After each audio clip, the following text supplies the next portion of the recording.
ముందు మీకు ఒక విషయం చెప్పాలి.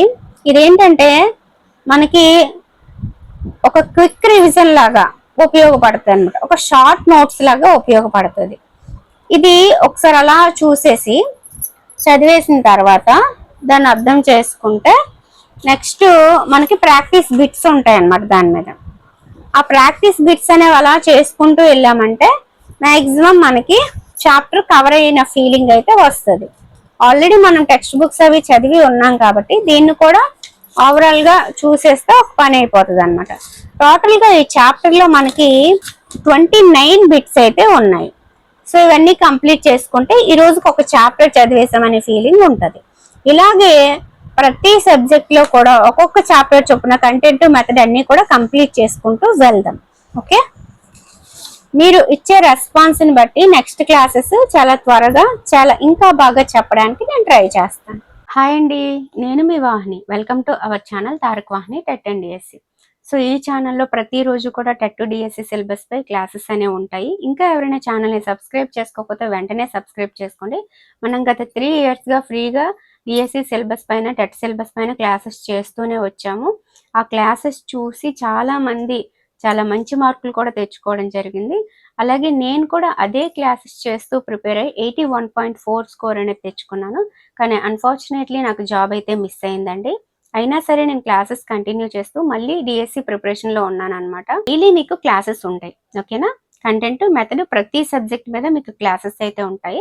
అండ్ నేను మీకు మాట ఇచ్చాను, పిఐఈ మిగతా చాప్టర్స్, సైకాలజీ 2 చాప్టర్స్ చెప్పేసాము. ఇంకొక 2 చాప్టర్స్ డిఎస్సి సిలబస్ మొత్తం కవర్ చేసే బాధ్యత నాది, ఓకేనా. సో అక్టోబర్ వరకు టైం ఉంది.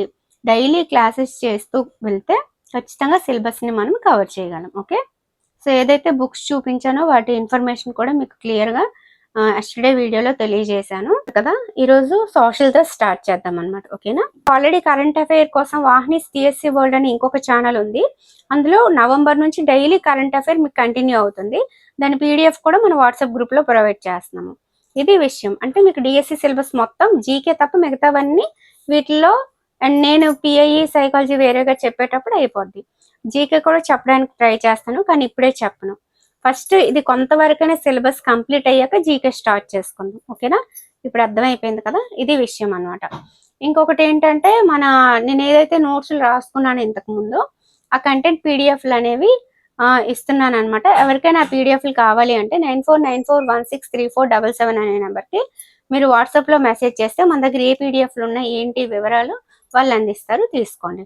అలాగే కరెంట్ అఫైర్ కోసం సెకండ్ ఛానల్ ఉంది కదా, వాహినిస్ టిఎస్సి వాళ్ళు, దాన్ని కూడా సబ్స్క్రైబ్ చేసుకొని డైలీ ఎర్లీ మార్నింగ్ మీకు అందులో కరెంట్ అఫైర్ వీడియో అనేది వస్తుంది అనమాట. సో ఆ క్లాసెస్ కూడా ఫ్రీగానే ఉంటాయి.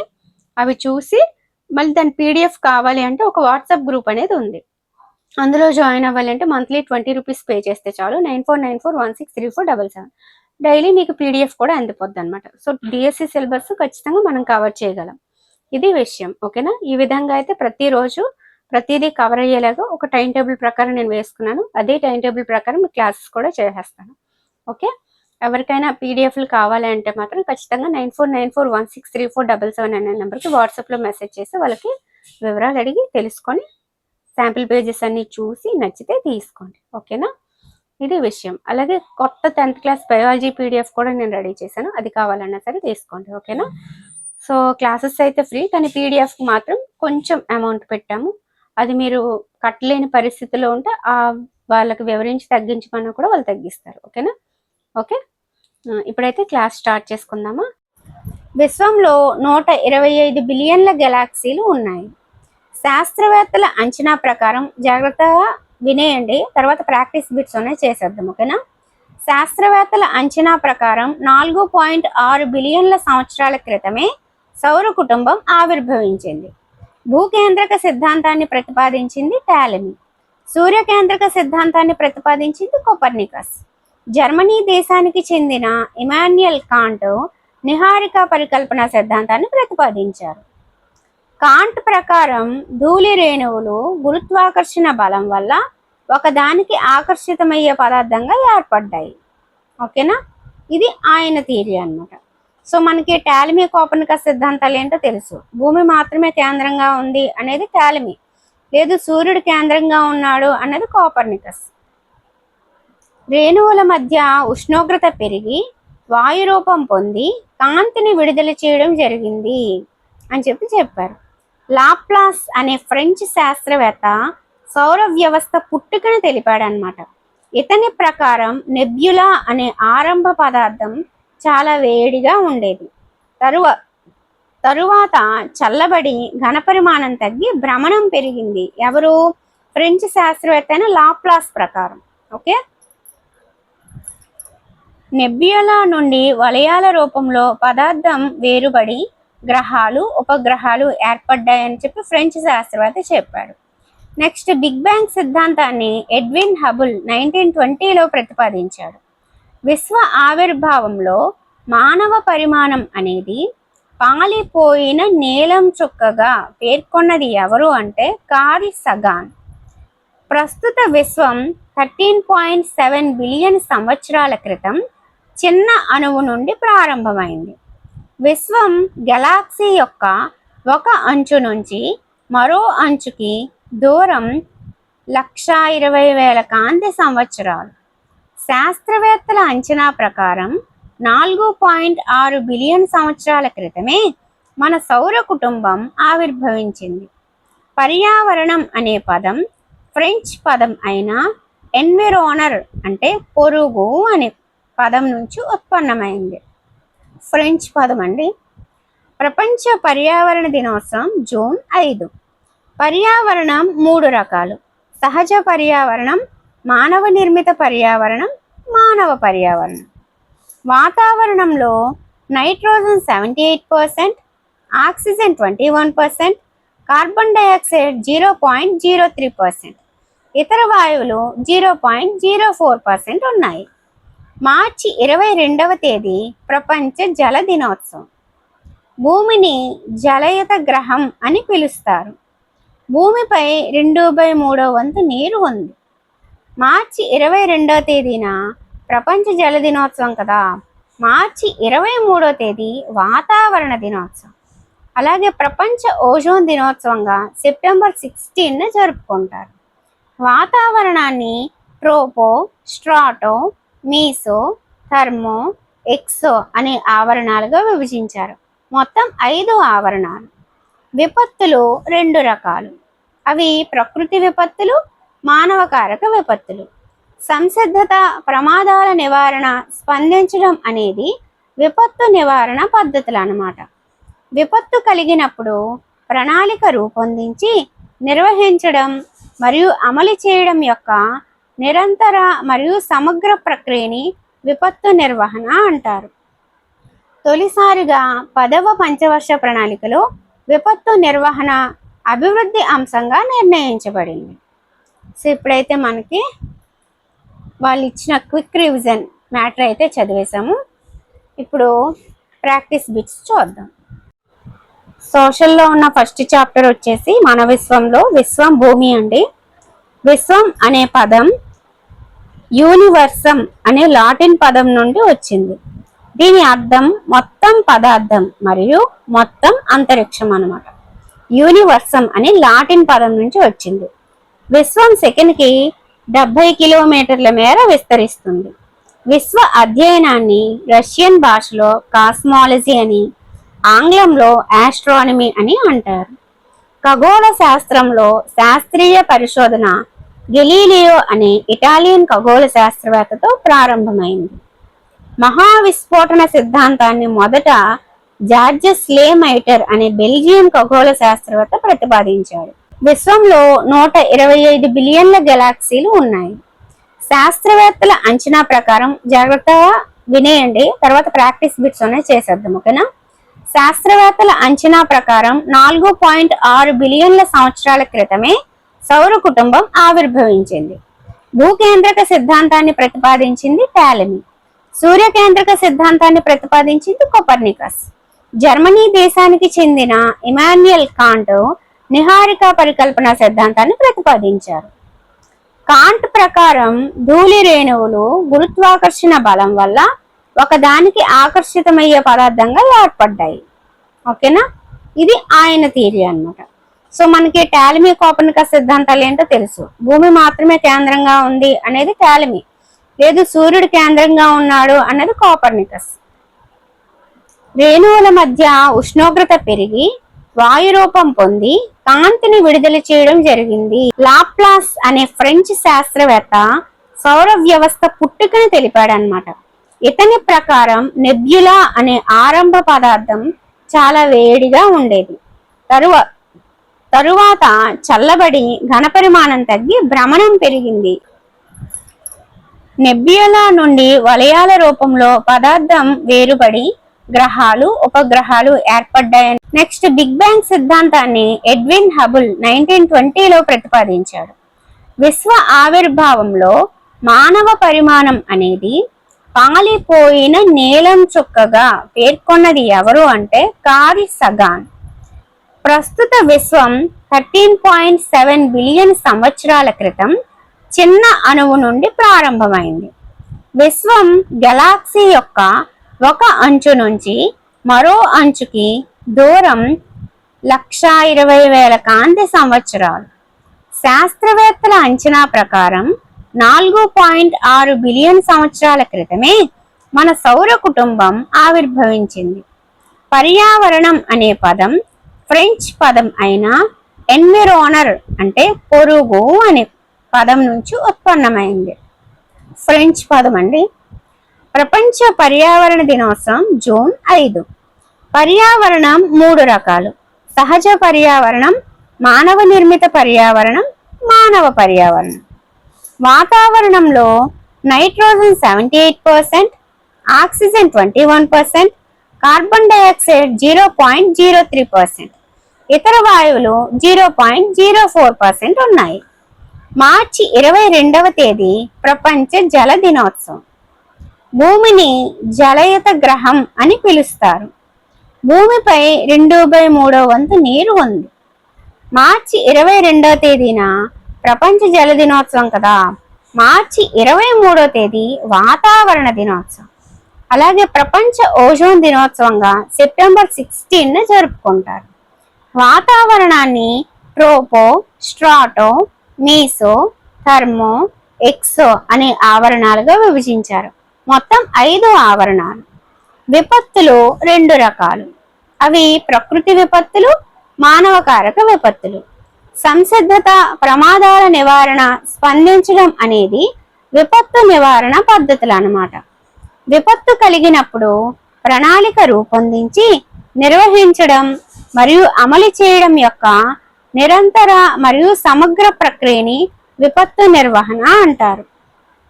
తొలిసారిగా 10వ పంచవర్ష ప్రణాళికలో విపత్తు నిర్వహణ అభివృద్ధి అంశంగా నిర్ణయించబడింది.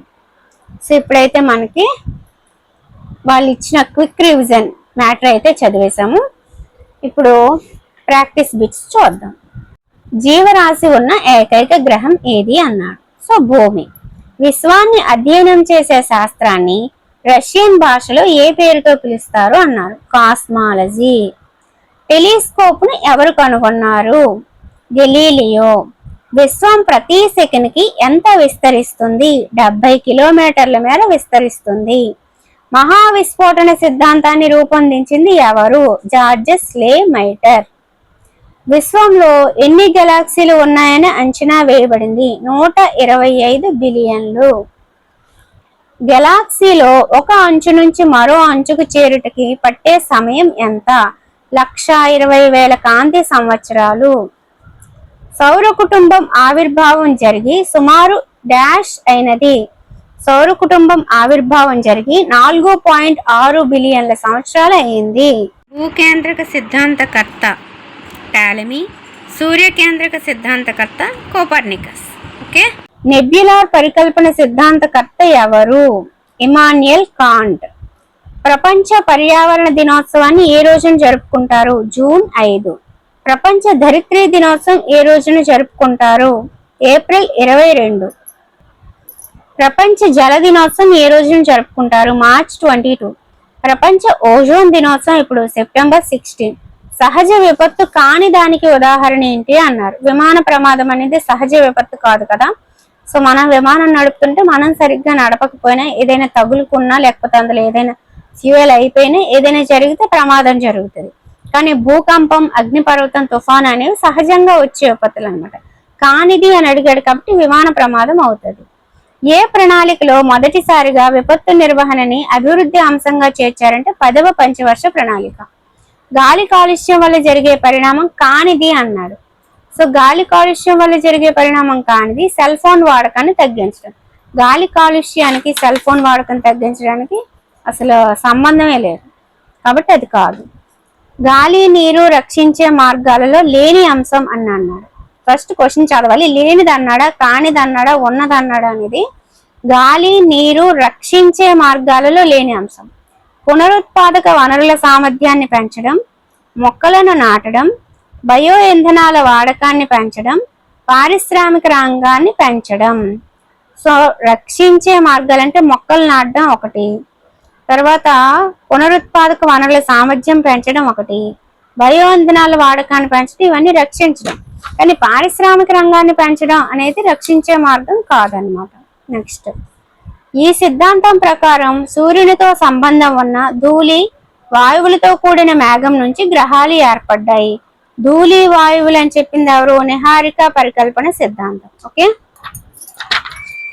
ఎన్విరోనర్ అనే పదం ఏ భాషా పదం అంటే ఫ్రెంచ్ పదం అండి. 22nd బిట్ మీరు చూసారు కదా. మహావిస్ఫోటన సిద్ధాంతానికి చందని అంశం అన్నారు. విశ్వం 13.7 బిలియన్ల సంవత్సరాల క్రితం చిన్న అణువు నుంచి ప్రారంభమైంది. సెకండ్ ఆప్షన్, ఉష్ణోగ్రత పీడనం పెరగడం వలన పేలుడు సంభవించడం. థర్డ్ ఆప్షన్, పేలుడు వల్ల నక్షత్రాలు, గ్రహాలు, ఉపగ్రహాలు ఏర్పడ్డాయి. ఫోర్త్ ఆప్షన్, దీన్ని రూపొందించి బెల్జియం శాస్త్రవేత్త జార్జెస్ లేమైటర్. ఇప్పుడు ఈ నాలుగిట్లో మహావిస్ఫోటన సిద్ధాంతానికి చందని అంశం ఏదో మీరు ఒకసారి కామెంట్ సెక్షన్ లో తెలియజేయండి. మనకి ఆన్సర్ వచ్చేసి 2 అని ఇచ్చాడు. అది కరెక్ట్ అయితే ఎందుకు, కాకపోతే ఎందుకు కాదో కూడా కామెంట్ సెక్షన్ లో తెలియజేయండి. నేను మీకు తర్వాత దీని ఆన్సర్ చెప్తాను. ఓకే. సౌర కుటుంబం ఏర్పడి సుమారు ఎన్ని సంవత్సరాలు ఏంటంటే 4.6 బిలియన్ సంవత్సరాల క్రితం ఏర్పడింది. క్రింది వాటిలో మానవ పర్యావరణం కానిదేది అని అడిగాడండి. సో మతం, విద్య, ఉద్యానవనాలు, సమాజం, వ్యక్తిగత కుటుంబం. ఇందులో మానవ పర్యావరణం కానిదేది అని అడిగాడు. ఇప్పుడు మనము 3 రకాల పర్యావరణాలు చెప్పుకున్నాం కదా. సహజ పర్యావరణం, మానవ నిర్మిత పర్యావరణం, మానవ పర్యావరణం. సహజ పర్యావరణం అంటే అడవులు, నేలలు, ఇవన్నీ కూడా. మానవ పర్యావరణం అంటే మన చుట్టూ ఏర్పడినవి అనమాట. అంటే ఇప్పుడు మన కుటుంబం కావచ్చు, మనం కావచ్చు, సమాజం కావచ్చు, మతము, విద్య, ఇవన్నీ. కానీ మానవ నిర్మిత పర్యావరణం అంటే ఇది మనం ఏర్పాటు చేసుకుంది. ఉద్యానవనాలు, సినిమా హాళ్ళు, పార్కులు, ఇవన్నీ కూడా ఏంటి, మనం ఏర్పాటు చేసుకున్న పర్యావరణం కదా. సో ఇది మానవ నిర్మిత పర్యావరణం. అంటే ఇది మానవ పర్యావరణం కాదు. కానిదేది అని అడిగాడు కాబట్టి ఇది అవుద్ది అనమాట. క్రింది వాటిలో సరికాని దానిని గుర్తించండి. ఖండాలు, మహాసముద్రాలు ప్రథమ శ్రేణి భూస్వరూపాలు, పర్వతాలు, పీఠభూములు, మైదానాలు తృతీయ భూస్వరూపాలు, లోయలు, ఎడార్లు తృతీయ భూస్వరూపాలు, అట్లాంటిక్ మహాసముద్రం ప్రథమ శ్రేణి భూస్వరూపం. సరికానిది గుర్తించండి అన్నాడు. రెండోది సరికాదనమాట. ఓకేనా. లోయలు, ఎడార్లు తృతీయ భూస్వరూపాలు కరెక్ట్, పర్వతాలు, పీఠభూములు, మైదానాలు కాదు. ఓకే. గాలి, నీరు మొదలైన సహజ వనరులను పరిరక్షించే మార్గం కానిదేంటి అని అడిగాడు. ఇలాంటివి ఇచ్చినప్పుడు చాలా జాగ్రత్తగా అర్థం చేసుకోవాలి. పునరుత్పాదక వనరుల సామర్థ్యం పెంచడం, మొక్కలు నాటడం, బయోగ్యాస్ వాడకం తగ్గించడం, పారిశ్రామిక వ్యర్థాల సముద్రంలో కలవకుండా చూడడం. ఒక్కొక్కటి చూద్దాం. పునరుత్పాదక వనరుల సామర్థ్యం పెంచడం అంటే ఏంటి? ఇప్పుడు ఏదైతే మనకి సౌరశక్తి నుంచి వస్తుందో, గాలి నుంచి వస్తుందో, వాటిని ఎక్కువగా యూజ్ చేసుకున్నాం అనుకో, అప్పుడు పర్యావరణానికి మనము సహజ వనరులను పరిరక్షిస్తాం కదా. మొక్కలు నాటామనుకో భూమి మంచిగా ఉంటది, వర్షాలు మంచిగా పడతాయి, అన్నిటికీ బాగానే ఉంటది. సో అది కూడా పరిరక్షించే మార్గమే. పారిశ్రామిక వ్యర్థాలు సముద్రంలో కలవకుండా చూసామనుకో జల కాలుష్యం జరగదు కదా, అప్పుడు నీరు శుద్ధి అవుతుంది అన్నమాట. సో అది కూడా నీటిని పరిరక్షించే మార్గమే. ఇది కూడా నీటిని పరిరక్షించే మార్గమే. ఇది కూడా ఆ మార్గమే. మరి బయోగ్యాస్ వాడకం తగ్గించడం అంటే ఏంటి? బయోగ్యాస్ అనేది ఒక మంచి ఇంధనం అనమాట. సో అది పర్యావరణ హితమైన ఇంధనం. మరి అలాంటి దాన్ని పెంచితే మనకి మంచిది, కానీ తగ్గిస్తే ఏముంది, అది పరిరక్షించే మార్గం కాదు కదా, కాబట్టి ఇది తప్పు అన్నమాట. ఓకే. పరిరక్షించే మార్గం కానిది ఏది అంటే బయోగ్యాస్ వాడకం తగ్గించడం. సో బయోగ్యాస్ వాడకం తగ్గించడం అనేది పరిరక్షించే మార్గం కాదు. నెక్స్ట్, విపత్తులకి చెందని అంశం ఏది అని అన్నాడు. విపత్తు స్వల్ప దీర్ఘకాలికంగా సంభవించే అంతరాయం, ఆర్థిక మరియు పర్యావరణ నష్టం సంభవిస్తుంది, సొంత వనరులను ఉపయోగించే సామర్థ్యం కలుగుతుంది, జీవనోపాధి లేదా పర్యావరణ నష్టం సంభవిస్తుంది. చదవగానే అర్థమైపోయింది. థర్డ్ ఆప్షన్ అని. విపత్తులకి చెందని అంశం, సొంత వనరులను ఉపయోగించే సామర్థ్యం కలుగుతుంది అన్నాడు. సో విపత్తుకి సొంత వనరులు ఉపయోగించే సామర్థ్యం కలగడం ఏంటి? కాదు కదా. సో తప్పు. క్రింది వాటిలో ప్రకృతి విపత్తుకి చెందని అంశం ఏది అని అన్నాడు. సహజ దృగ్విషయం కరెక్టే. జీవనోపాధి సేవను కోల్పోవడం ఓకే. భూకంపాలు, అగ్నిపర్వతాలు మొదలైనవి ఓకే. సాంకేతిక లోప కారణాలు అన్నాడు. సో ప్రకృతి విపత్తు అనేది సాంకేతిక లోప కారణం కాదు. కాబట్టి చెందని అంశం ఏది అంటే ఇది. ఇక్కడ మనకి అట్మాస్ అనేది గ్రీకు పదం అండి. దాని అర్థం ఆవిరి అన్నమాట. మనకి యాక్చువల్గా అట్మాస్ఫియర్ అంటే ఏంటి? వాయువులతో ఆవరించి ఉన్న పొర లేదా వాతావరణం అని అంటారు. ఇక్కడ మనకు కొట్టి అట్మాసే అడిగారు కాబట్టి అట్మాస్ అంటే అర్థం ఆవిరి అని. ఓకేనా? సో ఇవి ఆన్సర్స్ అండి. నేను చెప్పినవి కరెక్టో కాదో అనేది మీరు ఒక్కసారి దీన్ని వీడియోని స్టాప్ చేసి ఒక దగ్గర రాసుకొని మళ్ళీ వీడియో చూస్తే తెలిసిపోద్ది. నేను మాక్సిమం అన్ని కరెక్ట్ గానే చెప్పాను. ఒకవేళ ఏదైనా రాంగ్ చెప్పినట్లుగా అనిపిస్తే కామెంట్ సెక్షన్ లో తెలియజేయండి. ఓకేనా? ఈ వీడియో మీ అందరికీ నచ్చింది అని అనుకుంటున్నాను. నచ్చితే ఖచ్చితంగా లైక్ చేయండి. Thank you.